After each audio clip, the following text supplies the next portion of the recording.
It all began on a rainy Wednesday, a day that seemed just as forgettable as any other. I was doing something so ordinary that it still stings whenever I think about it. I had plans to meet Emma, my wife of 7 years, at her office for lunch. That morning, she'd sent me a text asking if we could push the lunch to later because she had a long meeting scheduled. I didn't think much of it and just shrugged it off. Her job in marketing was often unpredictable, and she was always under pressure with tight deadlines. As I went about running errands, I realized I'd forgotten my wallet at home. Emma kept a spare key to the house in her car, so I figured I'd swing by her office to grab it. She had just bought a new car recently, a sleek SUV she loved to show off, but she had a bad habit of leaving it unlocked. When I got to the car with rain coming down in sheets, I pulled the door handle and sure enough, it opened right up. No surprise there. I leaned in to get the key from the center console, and that's when I noticed it, a small, leather-bound notebook sitting on the passenger seat. It stood out to me because Emma was always on her phone, hardly ever writing anything down. Curious, I flipped it open, not really sure what to expect. The first page was innocent enough, a list of household items she needed to pick up. But as I turned the pages, something inside me shifted. My heart started racing. There were dates, names, and places I didn't recognize, bars, hotels, even late-night meetups at friends' homes. Scribbled notes in her unmistakable handwriting described how she had been cheating on me with someone named Ben. And it hadn't just happened once. No, there were multiple entries. The most recent one was from just last week. My hands went numb. I couldn't tear my eyes away from the words. Met Ben again last night. We went to that bar downtown. He couldn't keep his hands off me. It felt like someone had punched me right in the gut. Every detail, every betrayal, was laid out in front of me in her handwriting. Dates lined up with nights she had claimed to be working late. Places we'd passed together, completely unaware that she had been there with someone else. In that moment, I couldn't breathe. It was as if my entire life had been torn apart in front of my eyes. I sat there, in the driver's seat of her car, trying to comprehend what I had just discovered. The rain beat down harder on the roof, but the storm inside me was far worse. My mind raced with 1,000 thoughts. Should I confront her? Should I pack my things? Call a lawyer? Or should I just drive away and never look back? But before I could do any of that, I needed the truth. Every last piece of it. The notebook felt heavy in my hands, almost like holding it was proof that everything I believed about my life had been a lie. My mind spiraled. How long had this been going on? Was Ben the only one? Part of me wanted to believe there was some kind of misunderstanding, a rational explanation. But deep down, I knew there wasn't. The details were too specific, too personal. I snapped the notebook shut and tossed it onto the passenger seat, my hands shaking as if I'd just committed a crime. I looked around, half expecting someone to catch me in the act of snooping, but there was no one. I was alone with the truth. Emma had been cheating on me. I leaned back in the seat, the sound of rain pounding outside. My heart was still racing, and my chest felt tight. I wanted to scream, to hit something, but all I could do was sit there, staring blankly through the windshield, lost in my thoughts. Memories came flooding back. Little things that hadn't made sense at the time now started clicking into place. The sudden uptick in business trips. The late-night texts she brushed off as work-related. Her newfound focus on her appearance. Buying new outfits, spritzing on perfume before heading to meetings. I had noticed it all, but I had never questioned her. I trusted her. The betrayal I felt was like a knife twisting in my gut. It wasn't just that she had cheated. It was the way she had done it, seamlessly weaving her lies into our everyday lives without a hint of guilt. How long had I been walking around like a fool, blind to her deceit? I needed answers. I grabbed the notebook again, flipping through the pages more quickly this time. The details were gut-wrenching. She had noted down times, locations, even comments about the sex, like it was some casual affair she needed to document. And then I saw it. Another name. Jacob. It wasn't just Ben. There was someone else. Jacob, a guy from her office. The one she'd mentioned casually in conversation, always with a light laugh. Like he was just a colleague. He'd even come to a couple of work dinners at our house. I'd shaken his hand, for God's sake. I felt sick to my stomach. Two men, two different lives she'd been leading, all while playing the part of a devoted wife to me. This wasn't just an affair. It was an entire lifestyle of deceit. How many others were there? Could I even handle knowing? My hands were trembling, and my vision blurred with anger. I couldn't sit there any longer. I had to get out. I needed air. I left the notebook right where it was and slammed the car door behind me. The rain immediately soaked through my clothes, but I didn't care. I just needed to get away. Away from the evidence of Emma's betrayal. Away from the life I thought we had built together. I stumbled back to my car, my mind a storm of anger, confusion, and pain. How could I have missed all of this? How had I failed to see the signs? I had always considered myself a good husband, attentive, present, but none of it mattered. She had lied to my face, time and time again. I started the engine, but for a moment, I just sat there, gripping the steering wheel so tightly my knuckles turned white. I needed to calm down, to think straight, but all I could see was her face, smiling, lying, betraying me. I drove home in a fog, every moment from the past few months playing over in my head like a cruel joke. The arguments, the growing distance between us, the way she had started brushing me off whenever I tried to get close. All the signs had been there, scattered like breadcrumbs, and I had ignored every one of them. As I pulled into the driveway, I saw her car already in the garage. She must have gotten home early. Perfect. There was no avoiding the confrontation now. I turned off the engine and sat there, staring at her car. The rain had eased, but the storm raging inside me hadn't let up one bit. I knew what was coming, but the thought of facing her, hearing whatever lies she'd come up with, made my stomach churn. I got out of the car and walked to the front door, each step feeling heavier than the last. My mind was a blank slate, wiped clean by the sheer rush of adrenaline coursing through me. As I reached the door, I paused, my hand hovering over the knob. Could I really do this? Could I confront her without completely losing control? I twisted the knob and stepped inside. The house felt colder than usual. There was a thick silence, the kind that hangs in the air just before something bad happens. I heard movement in the kitchen. Emma, humming to herself while she prepared dinner. The normalcy of it made me sick to my stomach. I walked in, my eyes scanning the room, half expecting to find some evidence of her lies on the kitchen counter. But everything was neat, spotless, the perfect image she always maintained. When she turned around and saw me, her face lit up with a smile. "Oh, I thought you'd be out longer," she said casually. "I'm just making dinner. I can set the table if you're hungry. I found your diary." The words came out cold flat. For a second, I wasn't sure I had actually spoken, but the look on her face told me I had. Her smile faltered, her eyes widening for just a split second before she pulled herself together. It was like watching someone reshuffle a deck of cards, scrambling to find the right one. "What?" She laughed nervously, her voice strained. "What are you talking about? The notebook in your car, Emma? The one where you wrote about Ben and Jacob?" I spat their names like poison. Her face drained of color, and the blood rushed out of her cheeks. She stood there, frozen with the spatula still in her hand. I watched her closely, waiting for her to spin some story, to come up with a lie to explain it all. But she didn't. Not right away. She just stared at me, like a deer caught in headlights. "You've got nothing to say?" I pressed, my voice rising. "No excuses? No lies you've prepared for this moment?" Finally, she moved, slowly setting the spatula down on the counter. I don't know what you think you saw, but it's not what it looks like," she said, her voice shaky, but there was something sharp underneath, like she was already planning her next move. "Not what it looks like." I laughed bitterly. "I read it, Emma. I read everything. You're having an affair, or should I say affairs.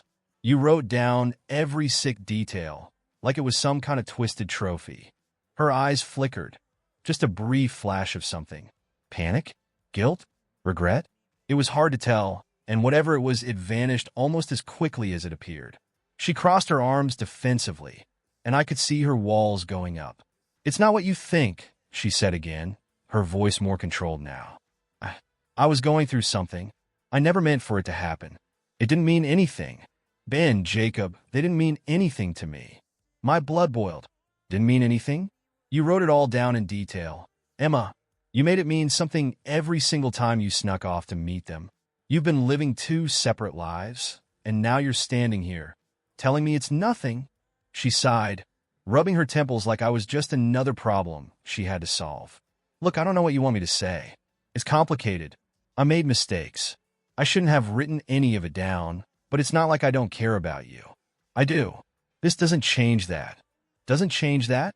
I repeated, my voice trembling with disbelief. You betrayed me. You lied to me every single day while you were off with other men. This changes everything, Emma. Her calm mask cracked a little, and I could hear a trace of anger creep into her voice. I'm not the only one to blame here, you know? You were never around. You were always so wrapped up in your own world, in your job. I needed someone who was there for me. I stared at her, disbelief washing over me. So now this is my fault? Because I was working to provide for us? To maintain this life we built together? That's your excuse for cheating? She looked away, her arms tightening around her body, lips pressed into a thin line. I could see the wheels turning in her head, but I wasn't about to let her shift the blame onto me. No, I said, my voice low but steady. You don't get to do that. You don't get to rewrite the story just because you got caught. The silence that followed was suffocating. Emma wouldn't meet my eyes, her body stiff like she was bracing for something worse. I could see the mask she'd worn for years finally slipping, revealing the raw truth beneath. But the worst part was how calm she remained, like this was just another inconvenience, another problem she could talk her way out of. I didn't mean for any of this to happen, she said, her voice quieter now, almost rehearsed. I was lonely. You were always so busy with work, and I needed something to feel alive again. Alive? I shot back, disbelief thick in my tone. You think this is about you feeling alive? What about me? Our marriage? You've been pretending everything's fine, while sneaking around behind my back for God knows how long. And you think loneliness is some kind of excuse to tear apart everything we've built. My anger was rising, and I had to fight to keep control. She had the audacity to stand there, making excuses. Excuses for going behind my back. Not once, not twice, but over and over. This wasn't a mistake. It wasn't some slip-up. It was a calculated betrayal. I was done listening to her explanations. I'm filing for divorce, I said, the words sharper than I intended. As soon as they left my mouth, I felt a strange mix of relief and sadness. This wasn't the life I had imagined for us, but it was the only way forward.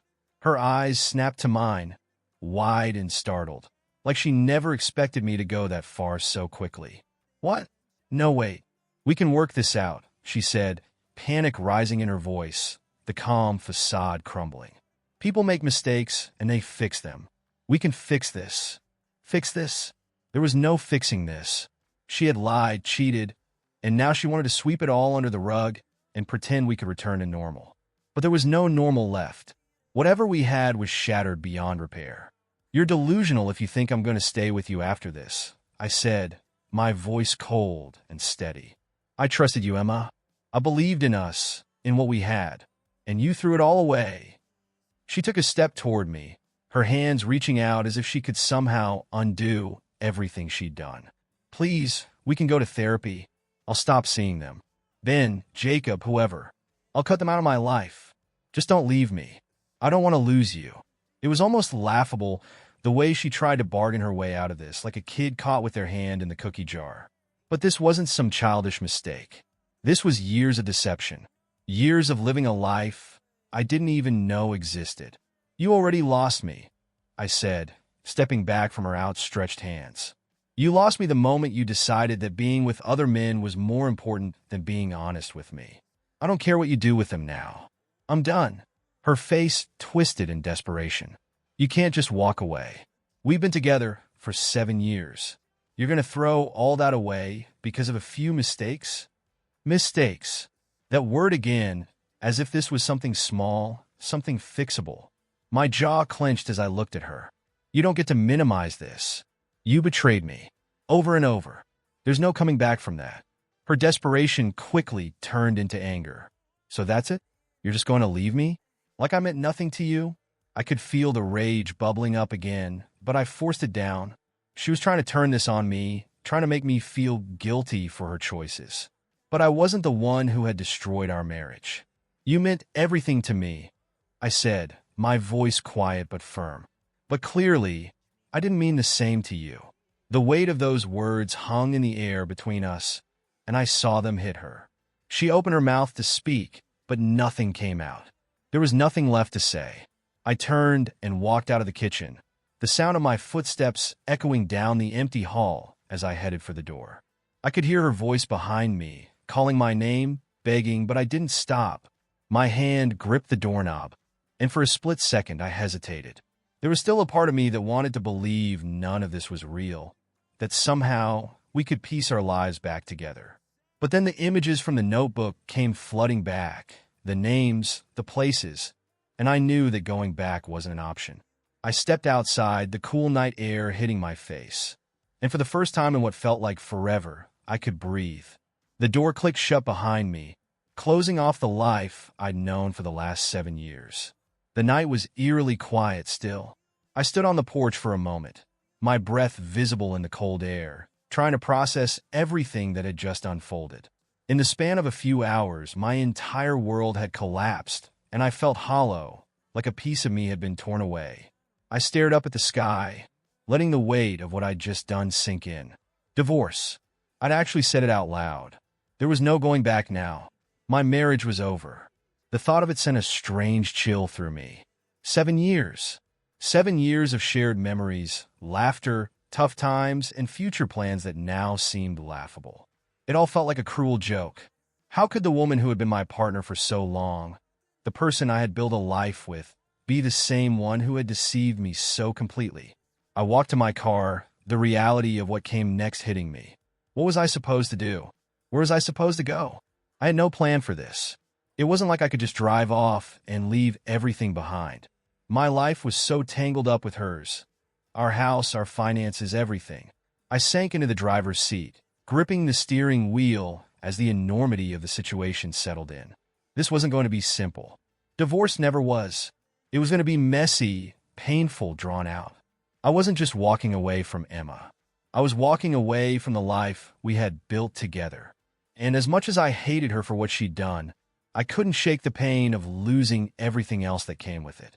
I leaned back, staring out at the drizzle that had replaced the earlier downpour, the rain tapping lightly against the windshield.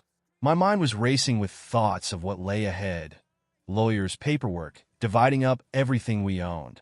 It was overwhelming. I had never imagined we'd end up here. I always thought we'd grow old together, that we'd get through the hard times like any other couple.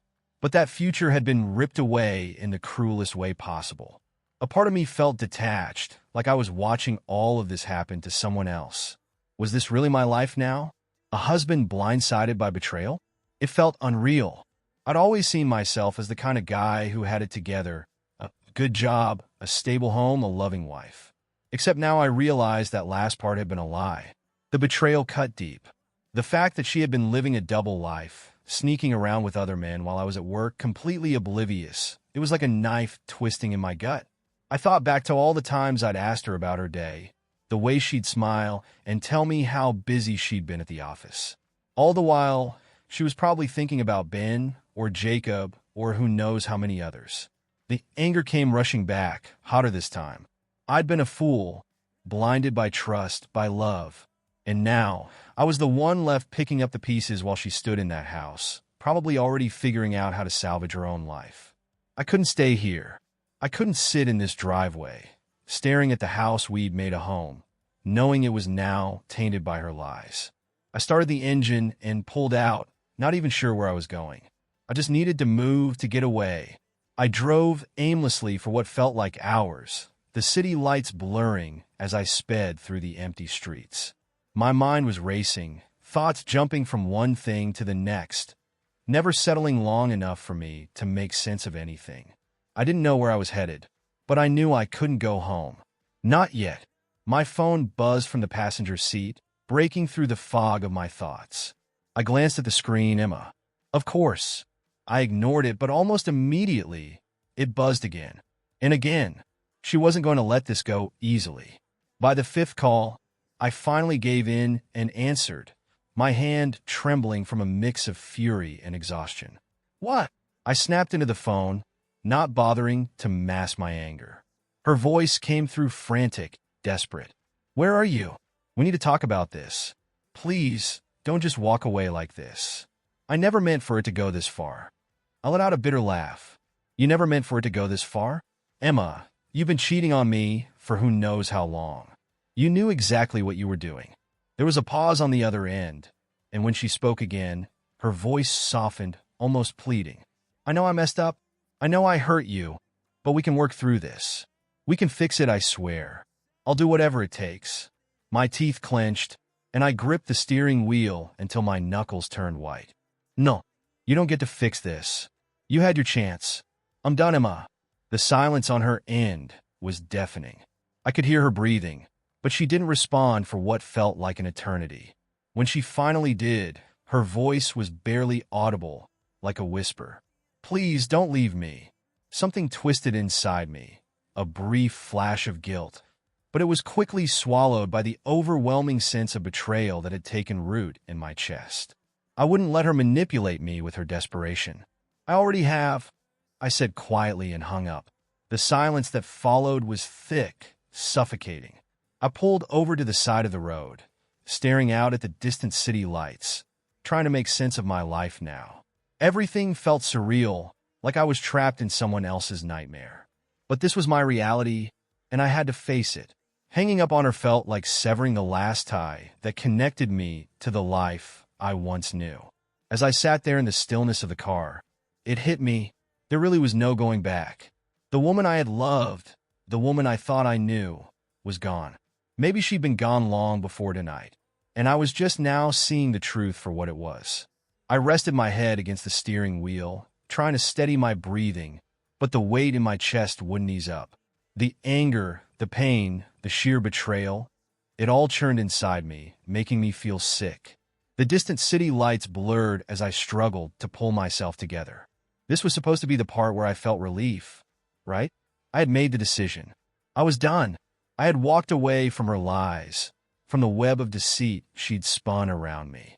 But instead of relief, I felt nothing, like a part of me had been hollowed out and left empty. How do you go from building a life with someone to becoming strangers in one night? 1,000 questions flooded my mind. What had I missed? How long had she been doing this? Were there more beyond Ben and Jacob? And the hardest question of all, had she ever really loved me? Or had it all been some elaborate lie from the start? The thought of her smiling, laughing with me, while leading this double life made my skin crawl. My phone buzzed again, but this time I didn't even glance at it. I knew it was her. I could almost picture her pacing in the kitchen, rehearsing another apology, another desperate plea. But there was nothing left for her to save. I needed to clear my head, figure out what came next. The anger was still there, simmering just below the surface, but exhaustion was creeping in now, too. My whole body felt heavy, like I'd been running a race with no finish line. I couldn't keep driving aimlessly around the city, avoiding what was in front of me. I made a decision. I needed space, somewhere to breathe, to think. The house, our house, was out of the question. There was no way I could go back there, not with the memories and the lies still so fresh. Instead, I headed to the one place that had always been mine, an old family cabin by the lake, about an hour outside the city. As I drove, the streets grew quieter, the bright city lights gradually fading into darkness. The silence of the road was almost suffocating, but at least it gave me time to think. The cabin was remote, isolated, the perfect place to clear my mind. I hadn't been there in years, but it was the only place that felt like an escape now. When I pulled up, the cabin looked much the same as it always had, though a bit more worn, the paint peeling in some spots. But it still held that same sense of peace and solitude I needed right now. I parked the car and stepped out, the cool night air biting at my skin. The only sounds were the rustling of the trees and the faint lapping of the water against the shore. As I stepped inside the cabin, memories from my childhood came flooding back. Summers spent here with my parents, nights by the fire, the simplicity and peace of it all. It was strange how comforting this place felt, even after everything I'd been through. It was as if the outside world didn't exist here. No betrayal, no lies, no Emma. I dropped my keys on the counter and stood in the doorway, staring into the empty room. There was a bed in the corner, a small kitchenette, and a worn leather chair by the fireplace. It wasn't much, but it was enough. Enough to escape from everything. The cabin was the kind of place where you could actually hear yourself think, where the weight of the world didn't press down so heavily. But tonight, the silence was almost suffocating. I sank into the old leather chair, my eyes fixed on the empty fireplace, feeling the full weight of everything pressing down on me. Emma's words echoed in my head, her pleas, her desperation, but they felt hollow now. I couldn't believe a word that came out of her mouth anymore. She had twisted the truth so thoroughly that I didn't even know what was real and what was fabricated. I thought back to the notebook, the names, the dates. They played on a loop in my mind, haunting me. I'd read the words, but the betrayal seemed to grow worse every time I thought about it.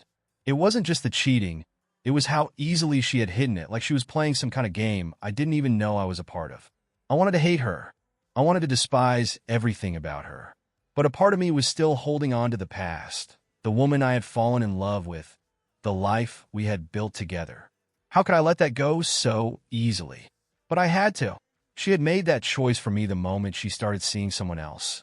I couldn't keep clinging to the past. My future was something I now had to figure out on my own. The next morning, I woke up more exhausted than when I had arrived. Sleep hadn't come easily. The weight of everything pressed down on me, even in my dreams. But being at the cabin, away from it all, gave me a sliver of clarity. For the first time in days, I wasn't surrounded by reminders of her. I made a cup of coffee and sat outside, staring at the stillness of the lake, trying to figure out my next move. There was no avoiding it. Divorce was inevitable. But even the thought of going through that process made me want to crawl back into bed and disappear. I knew I had to return eventually, to face Emma one last time, to begin the painful process of unraveling our lives. But not today. Today, I needed to figure out who I was without her. Because for so long, my identity had been tied to our marriage, to us. And now, that us was gone. The lake was eerily calm, as if even nature had paused to let me catch my breath. I sat there for hours, sipping my coffee, staring at the reflections on the water. The silence was therapeutic in a way, but it couldn't erase the mess my life had become. I knew I couldn't hide out in this cabin forever. Eventually, I'd have to go back to confront the past, back to our home, back to face Emma. No amount of solitude could change that. By the late afternoon, I forced myself to pack up. I left the cabin just as I had found it, locking the door and tossing the keys into the glove compartment. My mind was a bit clearer now, but my heart still felt heavy. There were no more decisions to make, just actions to take. This wasn't about saving anything. It was about finding closure. As I drove back toward the city, the roads became more familiar, but they didn't bring me the same comfort they once had. It was strange how, in just a few days, the places that had always been home now felt foreign, tainted by betrayal. The suburban streets looked as mundane as ever, but now they felt like the backdrop to a life I no longer recognized. When I pulled into the driveway, I hesitated, staring at the house.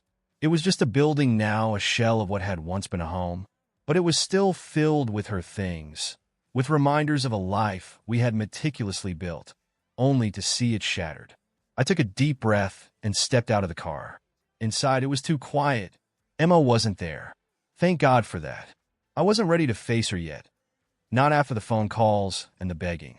I needed to be alone to prepare for whatever came next. I went straight to the bedroom, pulled a suitcase from the closet, and began packing. I didn't know how long the divorce would take, but one thing was clear. I couldn't stay here. This house was a graveyard for the life we had shared, and I couldn't spend another night surrounded by the ghosts of our marriage. As I packed up my things, my eyes fell on a photo on the dresser. It was from our honeymoon, Emma and I, standing on a beach, smiling like we had our whole lives ahead of us. We looked so happy, so clueless about the pain that would come down the line. I stared at it for a moment, then shoved it into a drawer. It hurt too much to look at. I focused on the essentials: clothes, toiletries, a few personal items. I didn't need much, just enough to get by until I figured out what came next. The house would be dealt with later. It didn't feel like mine anymore anyway. Just as I zipped up the suitcase, I heard the front door open. My heart sank. Emma was home. Her footsteps were soft, hesitant, like she wasn't sure what she'd find. I stayed still, my back to the door, waiting for her to come closer. She stopped in the hallway, and the air between us was thick with tension, almost suffocating. "What are you doing?" she asked, her voice small and fragile. I didn't turn around. "I'm leaving," I said flatly. She didn't respond right away, but I could hear her breathing, uneven, shaky. "You can't just leave like this," she finally said, her voice breaking. "We need to talk." "There's nothing left to talk about," I replied, still not facing her. "I told you. I'm done." I heard her step closer, her voice desperate now. "Please, just give me a chance. I know I messed up. I know I hurt you, but we can fix this. We can."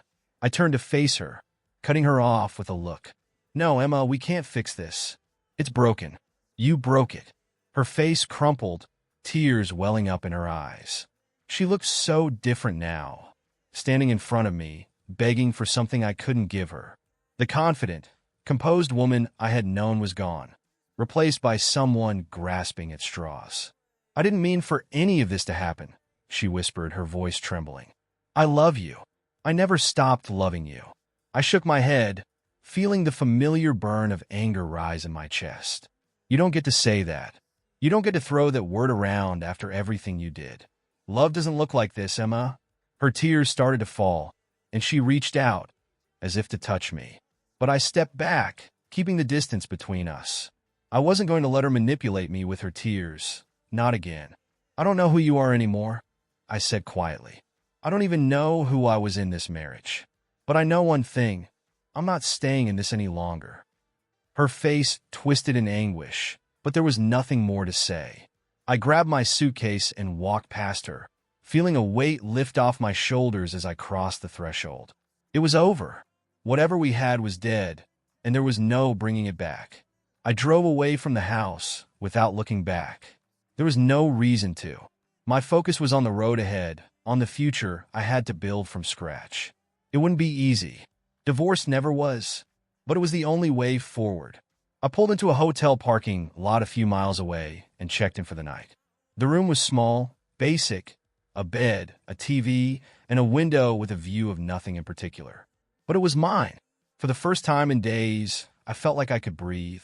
I sat on the edge of the bed, staring at my phone.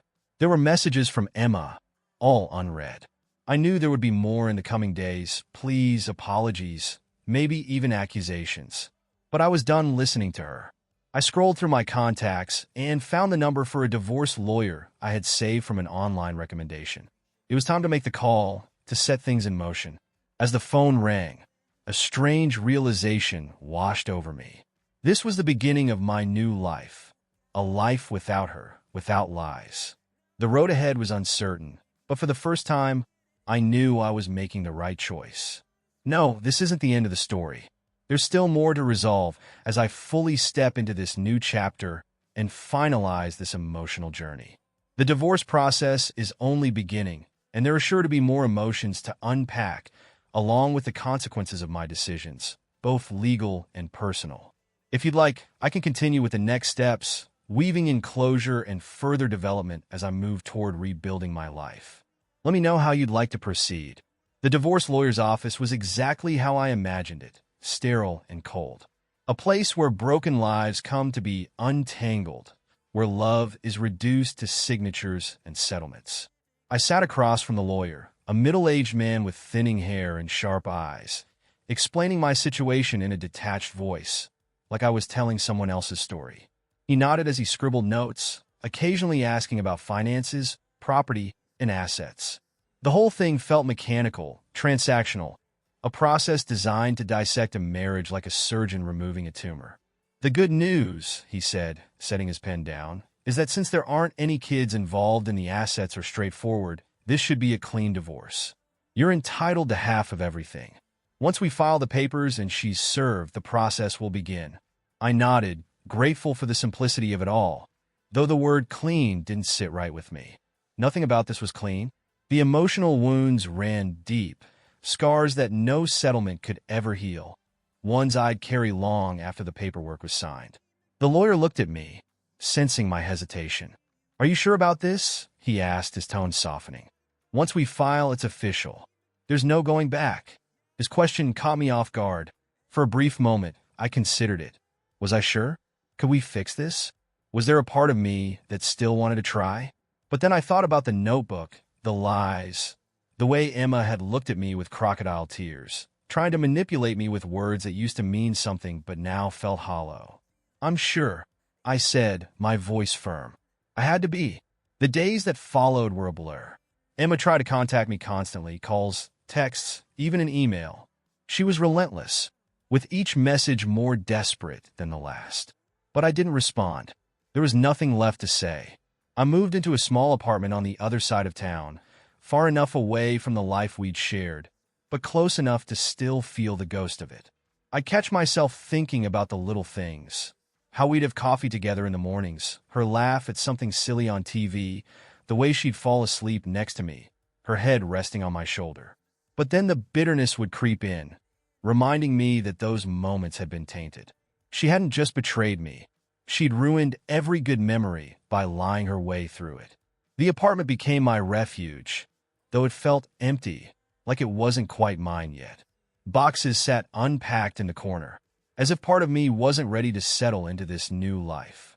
I spent most nights staring at the ceiling, thinking about what could have been, what should have been. I threw myself into work, staying late at the office, trying to avoid the free time that would send my mind spiraling back to her. But even work couldn't distract me from the sense of loss and the anger simmering beneath the surface. The divorce process moved forward. Emma was served the papers, and I knew she had seen them because she called me immediately after. I didn't pick up, but her voicemail echoed in my mind. "I'm sorry. I'm so sorry. I never meant for this to happen. I still love you. Please, I don't want it to end like this." But it had to end this way. There was no other path forward. Love doesn't survive on betrayal. It crumbles under its weight. A month passed. Then two. The legal process dragged on, but there was no drama. Emma didn't contest the divorce. How could she? She had no ground to stand on. The house would be sold, the proceeds split, and our lives would be disentangled piece by piece, each step pulling me further away from her and from what we once had. Eventually, the final paperwork arrived. I remember the moment I signed it, the sense of finality as my pen moved across the page. It felt surreal, like I wasn't just signing away my marriage, but also a version of myself that no longer existed.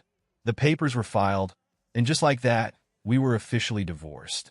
The strange thing was I thought I'd feel different afterward. Lighter, maybe free. But instead, there was just a quiet emptiness, the kind of stillness that comes after a long storm has passed. The wreckage was scattered around me, but the chaos was gone. I took time to think about what I'd learned from all of this, about trust, about love, about how fragile both could be. In the end, I realized that the real betrayal wasn't just Emma's cheating. It was how I had betrayed myself by ignoring the signs, by convincing myself that everything was fine when it clearly wasn't. I learned that love alone wasn't enough to save a marriage. It takes honesty, trust, and respect, all things Emma had destroyed with her lies. Now I had to rebuild those things for myself. Months later, I found myself back at the cabin by the lake. It had become my place of reflection, a sanctuary where I could sit with my thoughts and feel the weight of the past slowly lift. The pain was still there, lingering in the background, but it no longer consumed me. I had begun to heal, slowly but surely. I had accepted that what happened wasn't my fault, that no matter how hard I tried, I couldn't have changed the outcome. I wasn't ready to jump back into the dating world, to trust someone again, but that was okay. I was in no rush. For now, it was enough to know that I had survived, that I was stronger than I ever realized.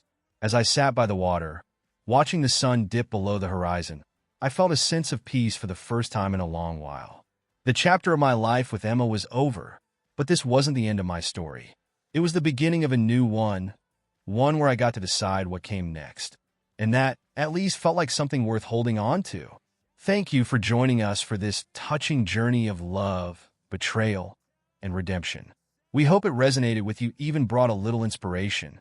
If you enjoyed the video, please give it a thumbs up, subscribe to our channel, and hit the notification bell so you won't miss any of our upcoming stories.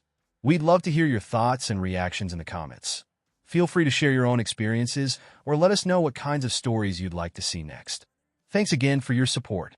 Until then, take care and stay tuned for more great content.